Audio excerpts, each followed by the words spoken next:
আসসালামু আলাইকুম। সাম্প্রতিক কয়েকটা ঘটনা আমাদের দেশের পরিস্থিতি পুরো ঘোলাটে করে দিয়েছে। একদিকে রাখাল রাহের মতো নিকৃষ্ট ব্যক্তি আমাদের আল্লাহ এবং আমাদের রাসূলকে অপমান করা, অন্যদিকে রমজান মাসে সিগারেট খাওয়া নিয়ে কত রকম সমস্যা হয়ে গেল। আপনারা কী ভাবছেন, এগুলা কি কোনো প্ল্যান ছাড়া হয়েছে? না, এদের পিছনে বিশাল বড় একটা শক্তি আছে এবং এগুলো সব কিছু কিন্তু একটা প্ল্যানেরই অংশ। রাখাল রাহের মতো ব্যক্তি আমাদের দেশের এই সময় এই পরিস্থিতিতে সে কিভাবে সাহস করলো যে আমাদের আল্লাহ এবং আমাদের রসুলকে অপমান করার? এটার পিছনে অনেক বড় মাস্টার মাইন্ড আছে। অন্যদিকে সিগারেট খাওয়া নিয়ে আপনি দেখুন, এর আগে কিন্তু গত 15-16 বছর কখনো কিন্তু কোনো মানুষ এভাবে বা কোনো মহিলা কখনো এভাবে কোথাও সিগারেট খায়নি বা এটা নিয়ে কোনো কোনোকল হয়নি। কিন্তু এখন হুট করে কেন তারা সিগারেট খাচ্ছে? এদের মূল উদ্দেশ্য হচ্ছে সাম্প্রদায়িক দাঙ্গা লাগানো।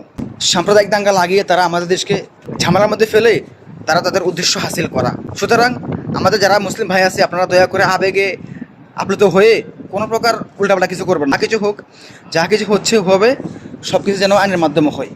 এটা সবার জন্য অনুরোধ, সবাই এটুকু কাজ করেন।